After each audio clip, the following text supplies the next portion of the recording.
Hello po, magandang hapon sa lahat. Update po sa mga plants natin na nakahang po. Ito po si Variegated Choice, Soloch. Ayan. So, siguro mga 2 weeks na siya sa akin, kaya meron na po siyang maraming roots. Ito po si Cheesecake. Ayan. Stress na rin po siya. Nakaka-receive po sila dito ng tanghali hanggang maghapon na sunlight. At ito po yung kinat ko kasi po dumating sa atin ito ng leggy. Siguro mga 3 days sila sa box. Kaya kinat ko. Saka ito po binigyan niya tayo ng maraming baby. Ayan. Ang bait-bait po ni Cheesecake sa atin. Ito po si Hybrid Ellen. Ayan. Kinat ko rin po ito. Kaya po ayan. Binigyan tayo ng maraming baby kasi gusto ko pong compact po sila.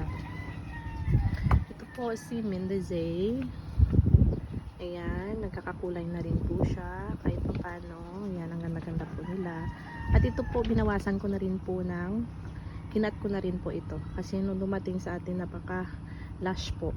Kaya, para makahinga yung mga baby sa baba, ay kinat ko yung mga malalaking rosette ng ating Mendezay. Ito po si Ghost Plant. Ayan, maganda na po yung kulay ni Ghost Plant. Dumating po siya sa atin na namumutla. Pero ngayon ay unti-unti nang bumabalik yung kanilang kulay. Ito rin po hindi ko alam yung pangalan nito. Ito po, kinat ko na rin. Siguro mga 2 araw na. Pero ayan, parang tutubuan na siya ng mga babies, ng mga bagong sibol na babies. Ito po si Korean Rosette yata ito. Ayan, maganda na rin po yung kanyang kulay.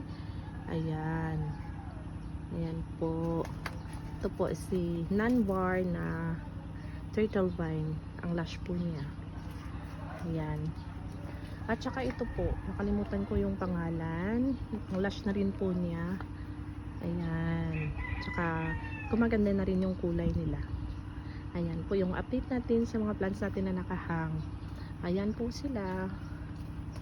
Ayan. Maraming salamat po. God bless everyone.